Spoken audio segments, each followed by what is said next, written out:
తామే చెయ్యడం లేదు. అందుకని స్వవర్ణ ఆశ్రమ ఉచితం. తనకి ఏది తగినదో అది చెయ్యాలి. విహితమాన కర్మత్తై ఫలాభిసంధి రహితమాగవం. పని చెయ్యాలి గాని ఫలాన్ని ఆశించకూడదు. ఎంత కఠినమైన పరీక్ష అండి ఇది. అరే, ఏ పని చేసినా మనం ప్రయోజనం కోరకుండా చెయ్యమే. అసలు ప్రయోజనాన్ని గురించి ఆలోచించకు, చేసుకుంటూనే పో. ఎక్కడ చేసుకుంటామండి బాబు, ఏమొస్తుందో ఫలం తెలియకుండా. ఇంత చాలా కఠినమైనటువంటి కత్తి మీద సాము అంటారనమాట దీన్ని. కర్తృత్వ త్యాగత్తయ్యం. నేను చేస్తున్నాను అనుకోకూడదు. ఇది మరీ బాగుంది. చేసేది నేనే కదా, నేను చేస్తున్నాను అనుకోకుండా ఎలాగండి. సంగత్యాగత్తయ్యం పణ్ణి. సంగత్యాగం కూడా చేసేయాలి. దాంతో నాకున్న సంబంధాన్ని కూడా పక్కకు పెట్టేయాలి. ఇది భగవంతుడు మనకి విధించిన పని కాబట్టి నేను చేస్తున్నాను. ఎంత కష్టం అండి ఇదే వినాలి. ఈ కర్మానుష్ఠానము అనేటువంటిది. ఏగా కర్మత్యాగము అని ఒక మాట చెప్పేశారు. ఎన్ని జీవితంలో 99 పాళ్ళు అన్ని భగవంతుడి మీదే పెట్టాలి అని అర్థం. ఎంత కష్టం అండి ఇది. భగవత్ సమారాధన బుద్ధియాపన్నవే. ఆ చేసేది కూడా ఎలా చేయాలి? భగవంతుడికి ఆరాధన చేస్తున్నాను అనేటువంటి భావముతో చేయాలి. ఇప్పుడు నేను రూపాయి ఎవరికైనా ఇస్తున్నాను అంటే నాకేముంటుందండి? నేను ఇస్తున్నట్టు లోకానికి తెలియాలి. వీలుంటే వీడియో వాళ్ళు, కెమెరామెన్ అందరూ రావాలి. నేను పట్టుకున్న రూపాయి బిళ్ళని అందరూ చూసి ఫోటోలు తీయాలి. ఆహా, ఇవన్నీ ఇచ్చారండి అని పేపర్ల వాళ్ళు. ఇవన్నీ కోరి కదండి ఈ చిన్న త్యాగం, ఈ చిన్న దానము. అన్ని వదిలేయమంటారేంటండి? ఎంత కష్టం అండి ఇది. విరోధియ అన్న పాపం క్షయిత్. మీరు అలా చేస్తే మీకు విరోధి అయిన పాపం పోతుంది. మనస్సు నిర్మలమాయి. ఇదండి జీవిత ధ్యేయం. మన మనస్సుకి తెలియని ఒక శాంతి కలుగుతుంది. ఈ లక్షణాలు పాటిస్తే మానసిక శాంతి లభిస్తుంది. స్వరూప ప్రకాశమం ఉండాయ్ భగవజ్ఞాన ప్రేమంగళ్ పిరందు. అలా చేస్తే భగవంతుడి యందు జ్ఞానము, ప్రేమ నీలో కలుగుతాయి. ఇంతకు ముందు లేకపోయినా ఈ సాధన చేత నీలో కలుగుతాయి. అది పరభక్తి, పరజ్ఞాన, పరమ భక్తి పేర్తోడే సెందిప్పిక్కుం. అవి 3 రకాలుగా మారుతాయిటండి. మన మనస్సులో మారే భావాలకి 3 మెట్లని చెప్పారు. పరభక్తి, పరజ్ఞాన, పరమాభక్తి. దానికి యామునార్యుల వంటి వారందరూ చక్కటి నిర్వచనాలు ఇచ్చారండి. దర్శనం పరభక్తి స్యాత్. చూడాలనుకోవడం, చూడగలగడం అది పరభక్తి అంటారు. పరజ్ఞానంతు సంగమః. ఆహా, నువ్వు లేందే నేను ఉండలేను తండ్రి, పరజ్ఞానం. పునః విశ్లేష భీరుత్వం పరమా భక్తి రుచ్యతే. నిన్ను విడిచి నేను బ్రతకలేను అని భయపడ్డం అనేది పరమ భక్తి 3వది. ఇప్పుడు ఈ పాసురంలో అగలగిల్లేన్, విడిచి ఉండలేను, కలిసి ఉన్నప్పుడు కూడా భయపడే లక్షణం రావాలన్నమాట. అలాంటి భావాలు మనకు వస్తాయి. ఇది కర్మయోగం అంటారు. చాలా చక్కగా స్పష్టమైన నిర్వచనాలు ఇచ్చారండి. అంటే ఒకటి, మనం పని చెయ్యాలి గాని నేను చేస్తున్నాను అనుకోకూడదు. ఈ ఫలం కోసం చేస్తున్నాను అని అనుకోకూడదు. ఇది భగవద్ ఆరాధన అనే భావంతో చేయాలి. అప్పుడు ఆత్మస్వరూపం నీకు తెలుస్తుంది. తెలిసిన తర్వాత మనస్సు నిర్మలంగా, స్పష్టంగా మారుతుంది. భగవంతుని గురించినటువంటి జ్ఞానము, పరభక్తి, పరజ్ఞానాలు, పరమ భక్తులనేవి కలుగుతాయి. కాబట్టి నీకు వచ్చే ఫలితం ఎలాగో వచ్చేస్తుంది, నువ్వు చూసుకోక్కర్లేదు. కానీ నువ్వు దాని మీద దృష్టి పెట్టకూడదు. చాలా కష్టం. మన మనస్సుతో చేసే పని మీద మనస్సు సంబంధం తీసేయి అంటే ఎంత కష్టం అండి. అది సాధన సాధన సాధన వల్ల గాని వచ్చేటువంటిది కాదు. ఒకటి. రెండు, జ్ఞానయోగమానదు. కర్మ అయిందండి, ఇంకా జ్ఞానం అంటే ఏమిటండి? ఇది మరీ కష్టమండి. ఇంద్రియాలను ఫస్ట్ నియమించుకోవాలి. మనకి కష్టమైనదే అది. ఏ ఇంద్రియాన్ని కంట్రోల్ చేయలేమండి. పైగా మనకి ఒక బలహీనత ఉంది. వద్దు అంటే తప్పకుండా చేయాలండి. ఇదిగో నా చేయి కేసి చూడకండి అంటామనుకోండి, ఏముందో చేతిలో అని తప్పకుండా చూడదు. ఈ కంటి దృష్టి అటు పడిపోతుంది. మీరు ఏదైనా వినండి కానీ ఇది మాత్రం వినకండి. ఖచ్చితంగా ట్యూన్ చేసి అది వినబుద్ధి అవుతుంది. ఇలా అన్ని ఇంద్రియాలకి తినకండి తినకండి నిర్ణయం రాదండి. ఒక్కటి నోట్లో వేసుకుంటే ఏమవుతుందిలే అలాగేస్తుంది అన్నమాట మనస్సు. అంతే, వేసేసుకుంటాం, అనుభవిస్తూ ఉంటాం. ఇలాగా ఇంద్రియాలని జయంలో పెట్టుకొని ఆత్మస్వరూపాన్ని తను ధ్యానిస్తే ఆత్మకి లోపల ఉన్న పరమాత్మ దర్శనమిస్తాడు. ఇది మాటలతో అయ్యేటువంటి పని కాదు. అప్పుడు పరభక్తి పరజ్ఞాన పరమభక్తుల వరకు ప్రేమ పెరుగుతుంది. ఇవన్నీ ఉన్నాయని తెలుసుకోవడం, దీనికి జ్ఞానము అని పేరు. అదే చెప్తున్నారు, జ్ఞానయోగమావదు ఇంద్రియங்களை నియమిత్తుకొండు. ఫస్ట్ కంట్రోల్ ఇంద్రియాలు. నీ ఇంద్రియాలని, వీటన్నిటికీ హెడ్ ఉన్నాడు చూడండి, మనస్సుగాడు. అది అసలు విందండి బాబు. ఇప్పుడు పాఠం వింటూనే ఉంటాం, 10ంటికి చేయాల్సిన పనులన్నీ లిస్టు కళ్ళ ముందు కనపడుతూ ఉంటుంది. ఇవాళ ఎవరు వస్తారో అనుకుంటూ ఉంటాం. మనం ఎక్కడికి వెళ్ళాలో, ఇక్కడే ఉన్నాం, క్లాసులోనే ఉన్నాం, చెప్తూనే ఉన్నాం, కానీ మనసు దేశాలన్నీ పరుగులు పెట్టేస్తూ ఉంటుంది. ఇంద్రియங்களே నియమిత్తుకొండు స్వరూపத்தை విషయమాకి భగవజ్ఞానం పిరందు తద్విషయ ప్రేమమం పిరందు. భగవంతుడి యందు, ఆయన జ్ఞానం యందు ఒక రుచి కలిగి మేల్ పరభక్తి పరజ్ఞాన పరమభక్తి కడంగం పిరందు. ఆ మూడు కూడా వచ్చి అంటే ఆయన్ని చూడాలని, ఆయన గురించి తెలుసుకోవాలని, ఆయన్ని విడిచి ఉండలేననే ప్రేమ పొంగి పేత్తోడే సెందిప్పిక్కుం అంగనన్రికే ఈ కర్మ జ్ఞానంగళ ఇరణ్యం భగవద్ విషయత్తిలేయాకి.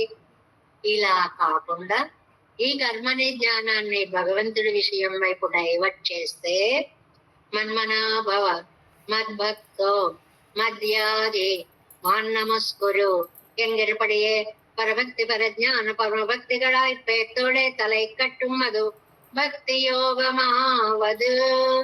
అది జ్ఞానయోగం తెలుసుకోవడం అనేది అంతవరకు చెప్పారు. ఆ తర్వాత భక్తి యోగం అనేటువంటిది ఏమంటారు? ఈ రెండంత కష్టం కాదండి. భక్తి యోగము కర్మ జ్ఞానాలలాగా యోగం మీద భగవద్ విషయంలో మనస్సుని ఉంచడం, గీతలో చెప్పినట్లుగా నా మీదే మనస్సు పెట్టుకో, నన్నే ధ్యానించు. అసలు ఇంత కష్టం ఉండదండి భక్తికి. మరి ఏముంటుందండి? ఇవైపోలే దుశ్శకమండ్రీలే. ఆ రెండిటిలాగా ఇది కష్టము కాదు. ఏ రెండిటిలాగా? కర్మలాగా, జ్ఞానంలాగా భక్తి కష్టము కాదు. తిరునామత్తయ్యే అను తిరునామత్తై సుశకోపాయమాగ విదిత్తదు. ఏం అదృష్టం అండి!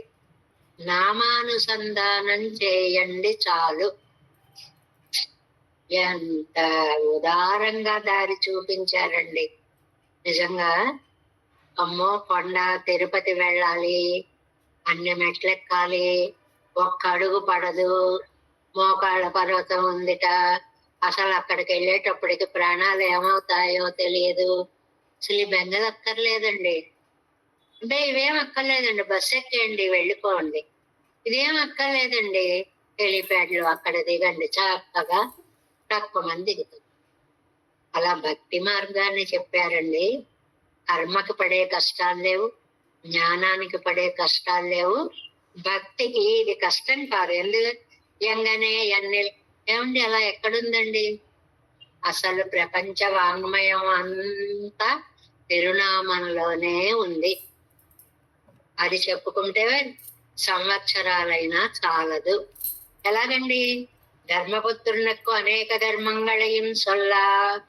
భీష్మాచార్యులు వారు 53 రోజులు అంపశయ్య మీద ఉన్నారు కదండి. అదే శ్రుత్వా ధర్మాన శేషేణ పావనాని చ సర్వశః యుధిష్ఠిర శంతనవం పునరేవాభ్యభాషత. ఎన్ని ధర్మాలు చెప్పాడోనండి వ్యాస భగవానులకు, భీష్మాచార్యుల వారు ధర్మరాజుకి. అలా అడుగుతూనే ఉన్నాడు, ఆయన అలా చెప్తూనే ఉన్నాడు.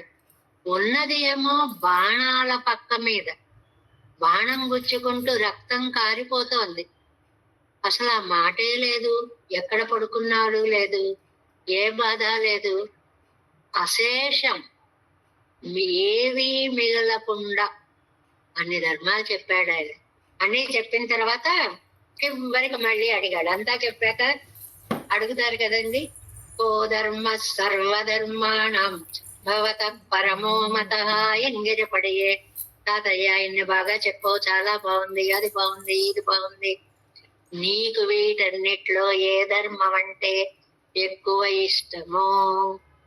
ధర్మరాజు గారు భీష్మాచార్యుల వారిని అడిగారు. ఉన్నంజాలరుదిట్టెరెక్కం, నీ మనస్సులో నువ్వు ఇష్టపడేటువంటిది పరమధర్మత్తై చొల్ల వేణుమెన్నా మంచి ధర్మం నీకు నచ్చింది ఒకటి చెప్పవా తాతయ్య అని అడిగితే, ఏషమే సర్వధర్మాణం ఇత్యాదిప్పడియే అధికతమమాన ధర్మం తిరునామం ఎందు సన్నారిరే. తండ్రి నువ్వు అడిగావు కాబట్టి నేను చెప్తున్నాను. అది ఆయన ఎంత బాగా అడిగాడో. ఏమంటే ఆ శ్లోకం ఒకటి చెప్పుకుంటే ఓ రోజు సరిపోదు. ఓ ధర్మ సర్వధర్మాణం భవతః పరమో మతః. ఏ ధర్మము అన్ని ధర్మాలలో నీకు చాలా ఇష్టమైనది, నీకు. అంతేకాదు, కిం జపన్ ముచ్యతే జంతువు జన్మ సంసార బంధనాత్. జంతువు అన్నారండి, ప్రతి పదం ముఖ్యమైనదే ఇందులో. జంతువు ప్రాణి కలిగినటువంటిదన్నమాట. జన్మ సంసార బంధనాత్, ఈ జన్మ అనే సంసారం అనే బంధం నుంచి ముచ్యతే. ముచిల్ మోక్షణే, చాలా అందమైన పదం. దోసపండు పండిన తరువాత బాగా పండిందంటే కొయ్యక్కర్లేదు, అదే పాదు నుంచి తక్కువని నేల మీదకి వస్తుంది. దానికి ముచిల్ మోక్షణే అని అర్థం. విడివడుట, విడివడుట, పాదు నుంచి విడిపడుతుంది. అలాగా ఈ దేహం నుంచి ఆత్మ టైం అయిపోతుంది. పండింది పండు, విడివడింది, అయిపోయింది ప్రాణశక్తి, విడివడింది. అలా విడివడినటువంటిది మోక్షానికి వెళ్ళాలంటే తాతయ్య నీ ఉద్దేశంలో ఏది గొప్ప మార్గము అని అంటే, తిరునామ సాధనాంగమన్రో స్వయం సాధనమో ఎన్నిల్. అది చాలా చక్కగా అడిగారు అనమాట. ఏంటంటే ఇది నాకు చాలా, తిరునామానుసంధానము నాకు చాలా ఇష్టమైనటువంటిది, దాని గనక పొందిస్తుంది అని అన్నారు. ఎందుకంటే అది స్వయం సాధనమా? తిరునామాన్ని సాధనానికి ఉపకరించే దానిలా చేసుకోవాలా, అదే సాధనం అనుకోవాలా? చిన్న చిన్న పాయింట్ అక్కడ అడిగారు, ఒక సందేహం.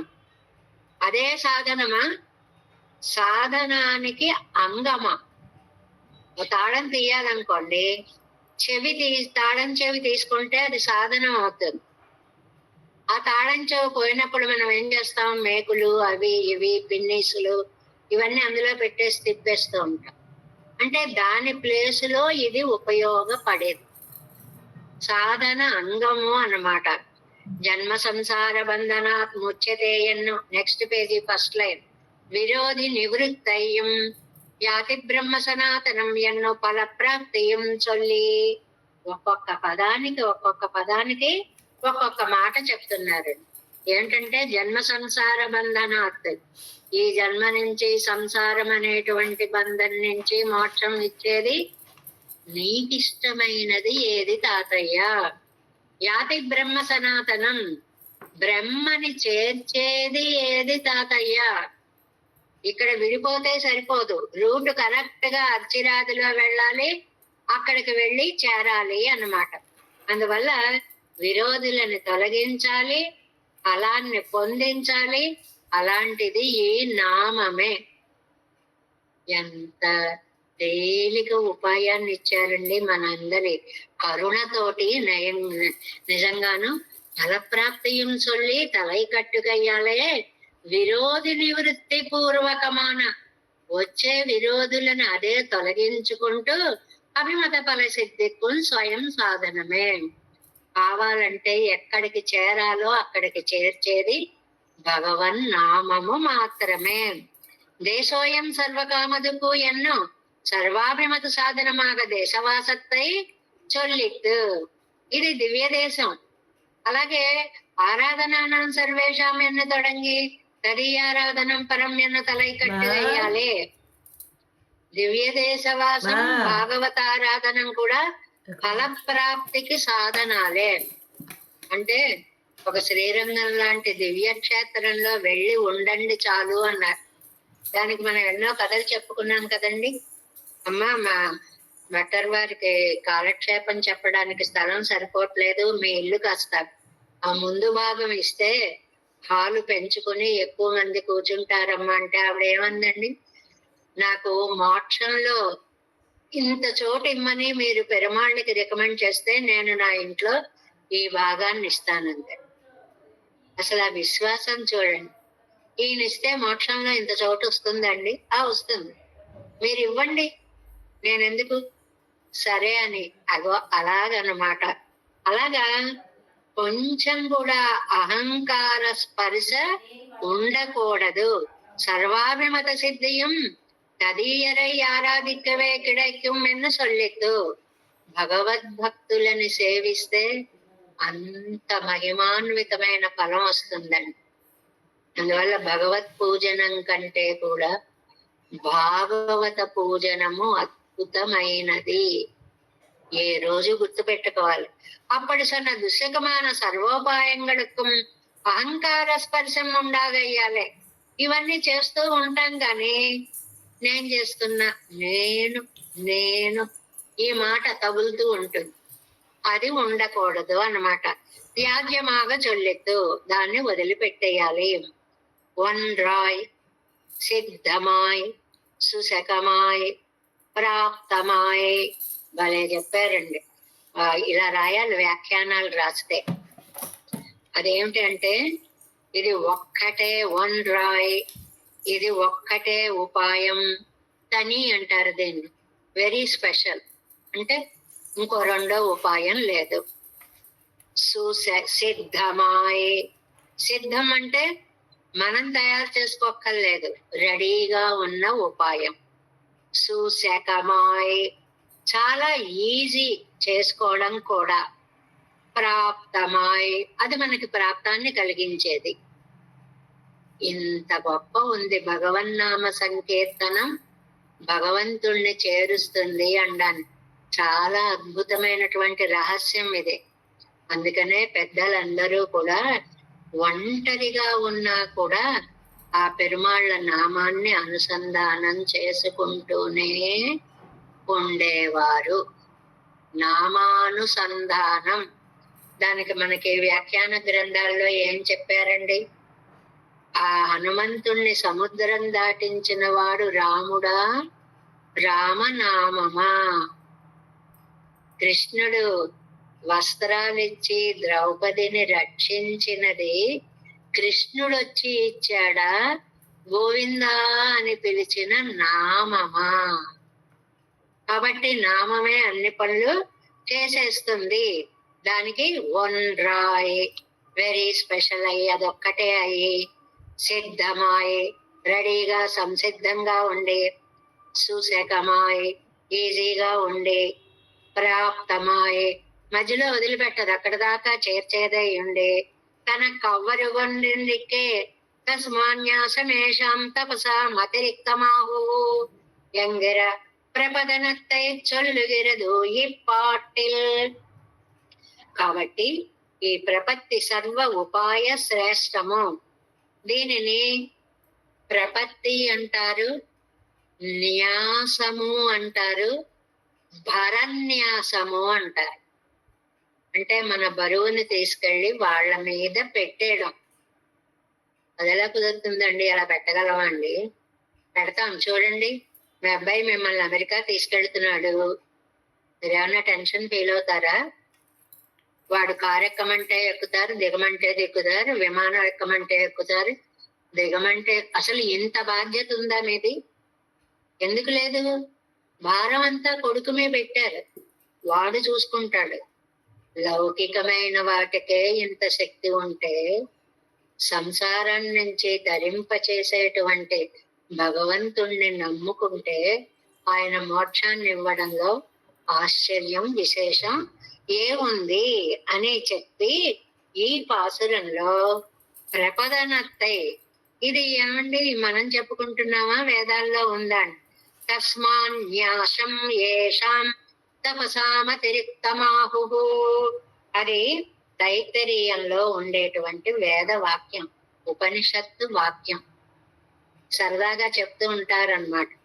అమ్మాయి పుట్టింది అంటేనండి, ఎందుకు ఆడపిల్ల అన్నారు అంటే, ఆడపిల్ల మన ఇంట్లో ఉండేది కాదు, అక్కడికి పోతుంది కాబట్టి, అంటే అత్తారింటికి వెళ్ళిపోయే పిల్ల కాబట్టి ఆడ.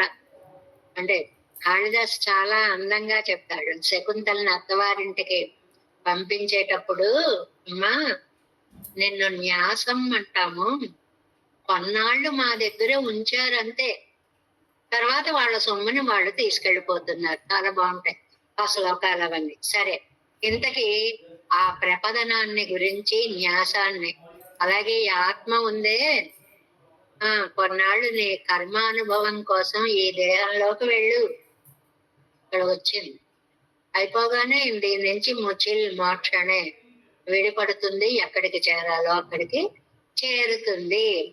ఈ 9 పాఠాలు శరణ్యం స్వరూపత్తయ్యం అధికారి స్వరూపత్తయ్యం సొల్లి. ఇంతకు ముందు ఉండేటువంటి 9 పాసురాల ద్వారా కూడా వ్యాఖ్యానంలో ఏమని చెప్పారు? ఒకటే, శరణ్యం స్వరూపత్తయ్యం, రక్షకుడైన పెరుమాళ్ల స్వరూపాన్ని, అధికారి స్వరూపత్తయ్యం, వేడుకోవలసిన మనకి ఉండేటువంటి స్వరూపాన్ని చెప్పి శరణాగతి ప్రకారత్తై చొల్లుగిరదు ఈ పాటిల్.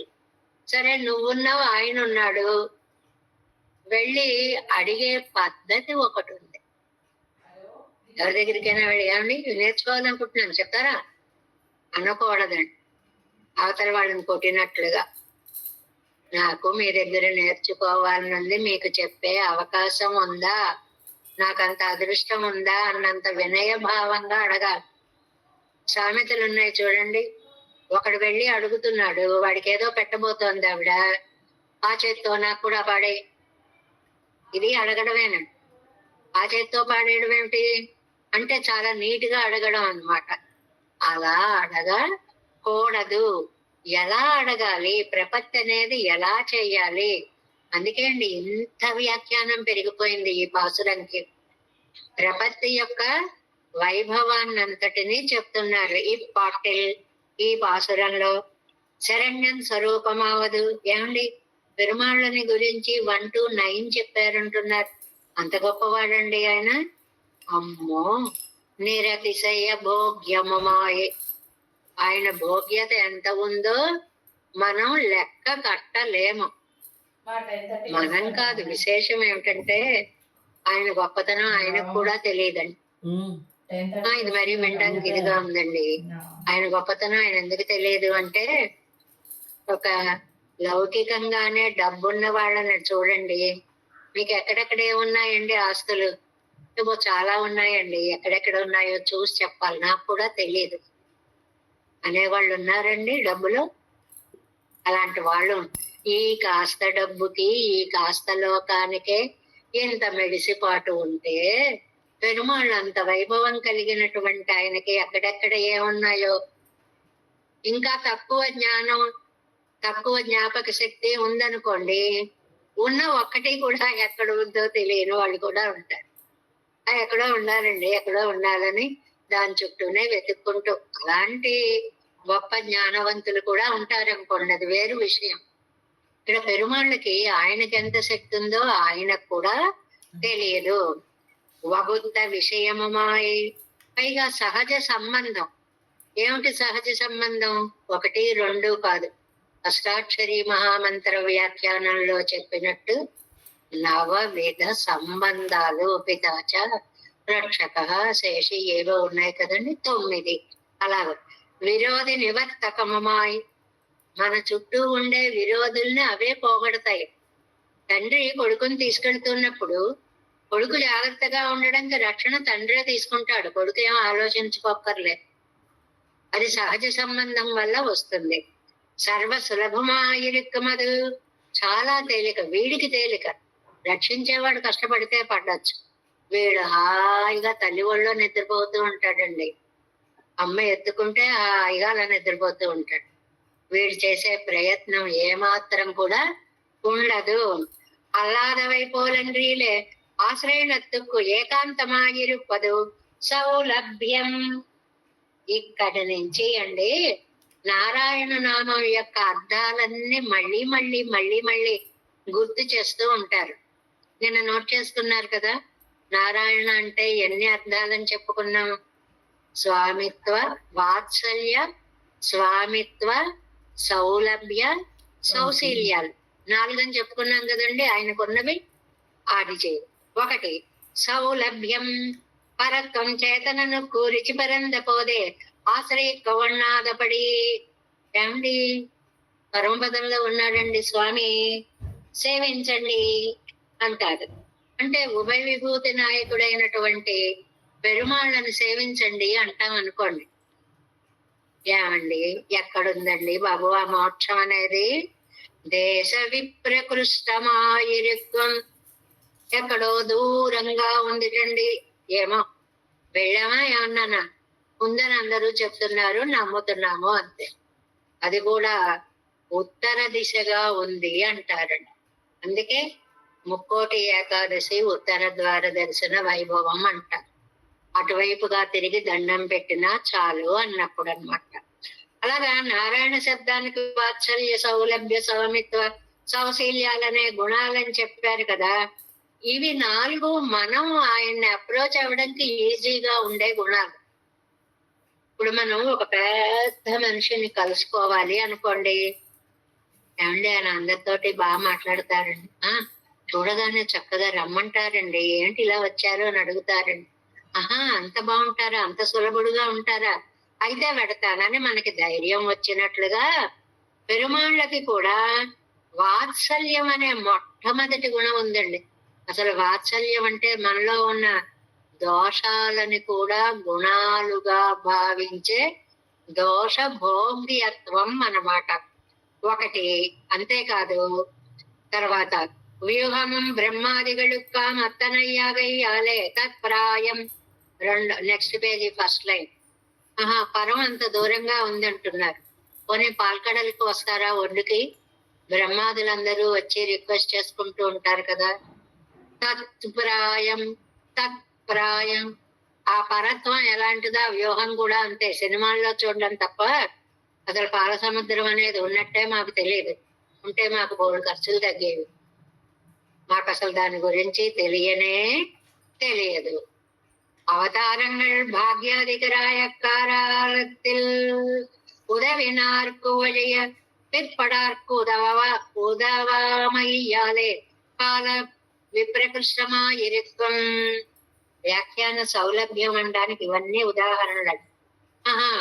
అలా అయితే ఓ పని చేయండి, అవతారాలు ఉన్నాయి కదా, రాముడు కృష్ణుడు అవతారాలు ఉన్నాయి కదా. అబ్బో ఉన్నాయండి, ఆ కాలంలో పుట్టిన వాళ్ళకి వాళ్ళు కనపడ్డారు తప్ప ఆ తర్వాత పిற்பడార్కు ఉదవామయ్యాలే. తర్వాత వారికి అవి ఉపయోగపడవండి. ఇప్పుడు మనం ఉన్నాం, రాముడు ఎలా ఉన్నాడో చూడాలనుంది.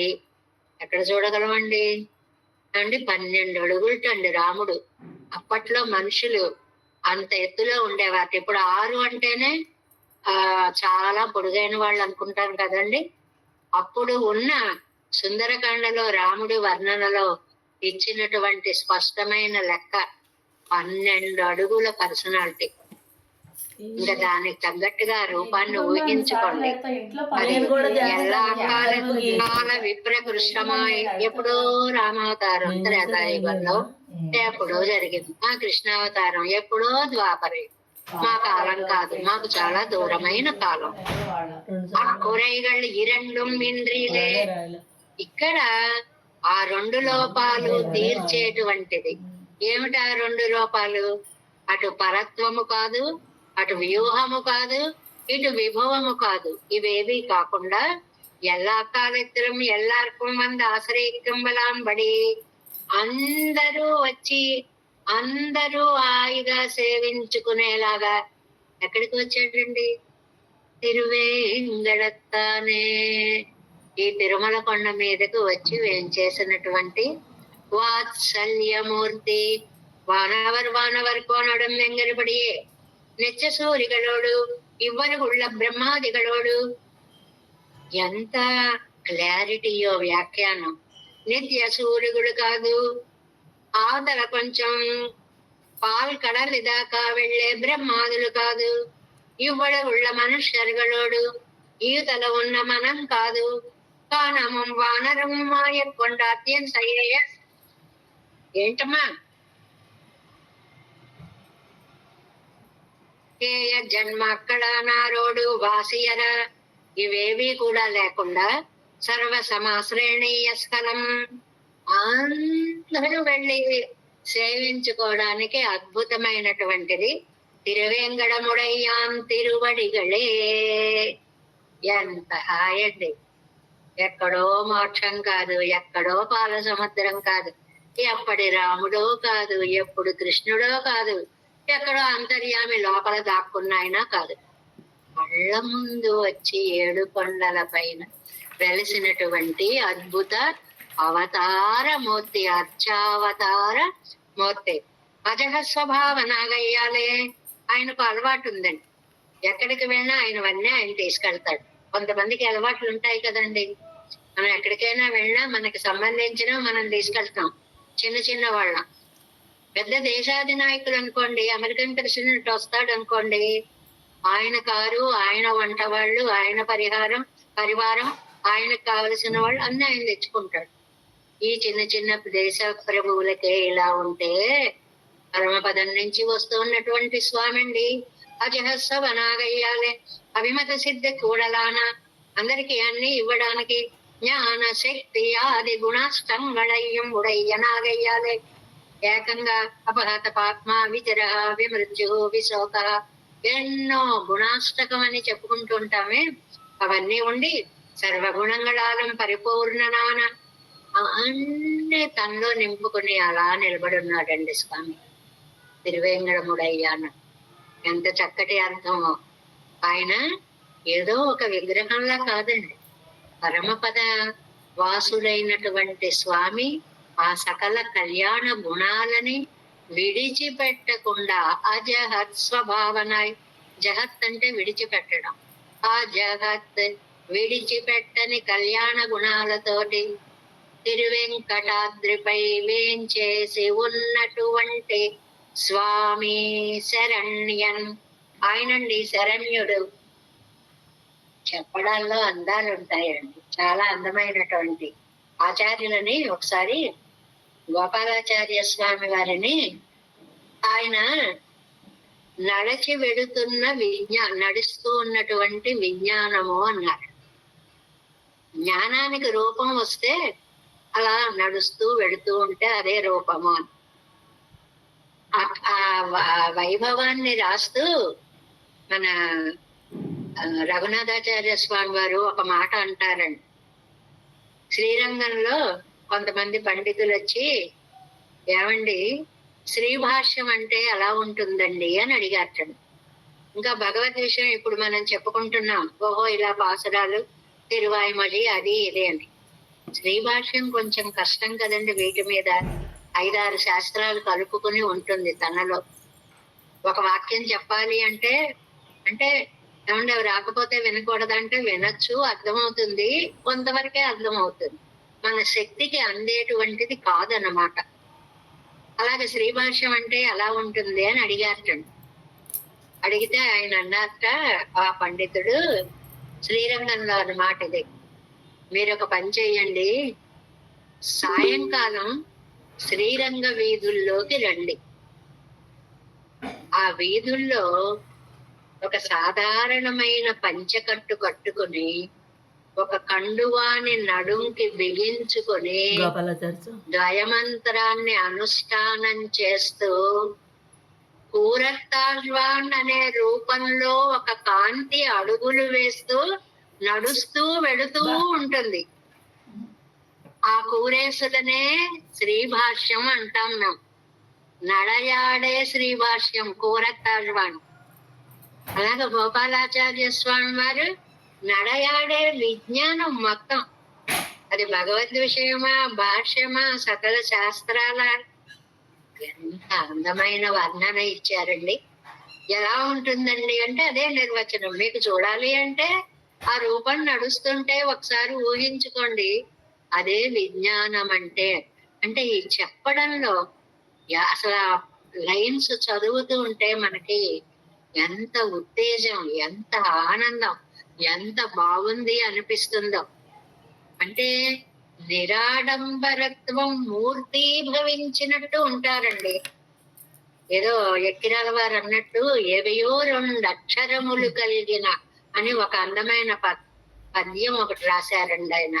శ్రీపతి అనేటువంటి శతకంలో 2 అక్షరాలు వస్తాయి. ఏదో చూసి అక్షరం చదువుతున్నాం. ఆహా, ఇంకా మా అంతటి వాళ్ళు లేరు, మాకు ఎంత విజ్ఞానం, ఇంతమందికి చెప్తున్నాం. అదండి ఇదండి అని ఎవరైనా ఒక నెంబర్ తప్పు చెప్తే, కాదండి ఇంకో నెంబర్ వేసుకోవాలండి, కలపాలంటే అది యాడ్ చేయించుకుని కీర్తి ప్రతిష్టలు. ఇంత వ్యామోహం. అలాంటిదండి ఆ పూరేసులలాగా, ఆ నడయాడే విజ్ఞానం గోపాలార్యులలాగా అసలు ఎంత జ్ఞానం ఉందో, ఎంత జ్ఞానం ఉందో ఎవరికి కొలమానం లేదండి. అది నడుస్తూ ఉంటే వేద జ్ఞానం నడుస్తూ ఉంది అలా చెప్పడం అన్నమాట. అంటే దాన్ని చాలా తేలిక మాటలో ఎదిగిన కొద్దీ ఒదగమనే అర్థం అందులో ఉంది. ఎంత బాగా అందించేశారో కదా ఆయన. మరి ఎంత తెలిస్తే అంత తెలియదు అనుకోవడమే విజ్ఞానము అనేటువంటి మాట అన్నమాట.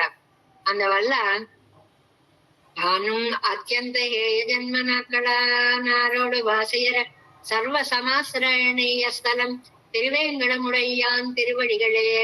ఇప్పుడు మనం ఆశ్రయించవలసినది అలాగా ఈ లోకంలోకి తన యొక్క మహిమాన్వితమైనటువంటి వృత్తాంతాన్నంతటిని తనలో నింపుకొని 7 కొండలపై నిలబడినటువంటి వెంకటేశ్వర స్వామి యొక్క శ్రీపాదాలే మనకి దిక్కు.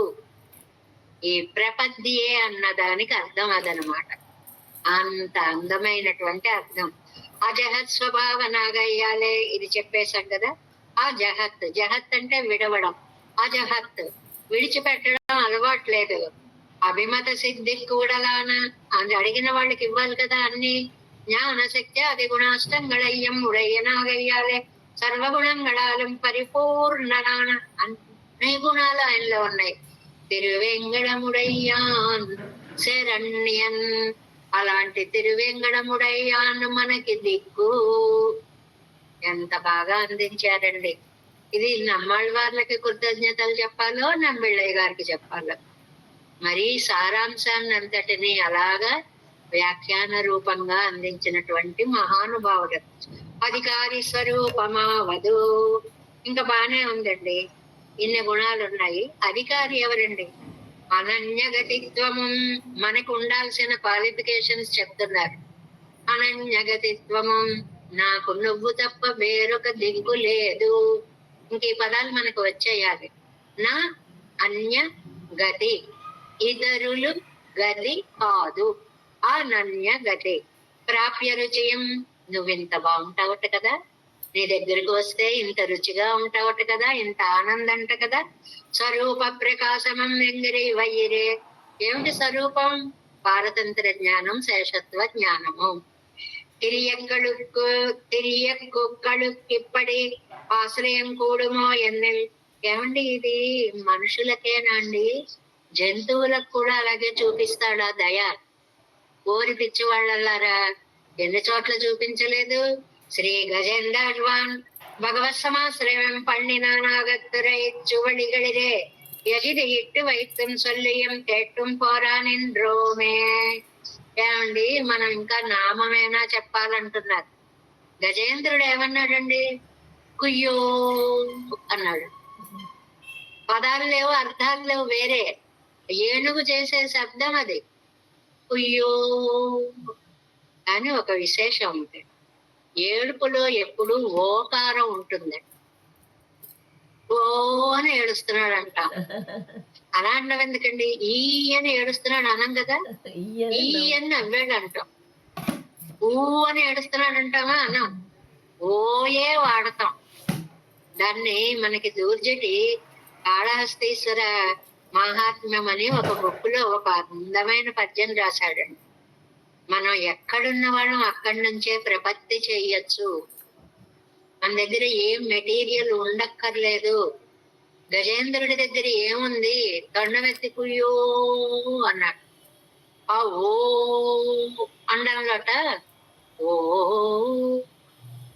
అనురోధనంబు ఓంకారమనువుగా. ఓ అంటే కన్సిడర్ చేసేస్తాట. ఓం అని పిలిచాడు నన్ను. ఏమి దయాగుణం అండి. అనుగవ నీరు మజ్జనము కాగా, కళ్ళలోంచి నీళ్లు వచ్చేస్తుంటాయి. వేరే అభిషేకంకి తీర్థజలం ఎక్కడి నుంచి తేవక్కర్లేదు. భక్తేనాంజలిన తేలిగ్గా అందించారు ముకుందమ. నతేన శిరస గాత్రై సర్వమోద్గమై కంఠేన స్వర గద్గదేన నయనేన ఉత్కీర్ణ బాష్ప అంబునా. శరీరంలో ఆత్మకి పట్టిన అహంకార దోషాలన్నీ కడిగేసినటువంటి జలం కళ్ళల్లోంచి ఆనంద బాష్పంగా మారి వస్తే అది ఆయనకి మనం తిరుమంజనం చేసేటువంటి జలం కావాలి. జీవిత సారాన్నంతటిని అద్భుతంగా అందించారు. కాబట్టి మనిషా జంతువా అనేటువంటిది కాదు. ఇక్కడ సర్వ చరాచర సృష్టికి కూడా ఆయనే రక్షకుడవుతాడు అనేటువంటి విషయాన్ని ఇందులో చెప్తున్నారు. పగలగిల్లే నిరైయుమిండ్రు అలర్మియల్ మంగై ఉరై మార్పా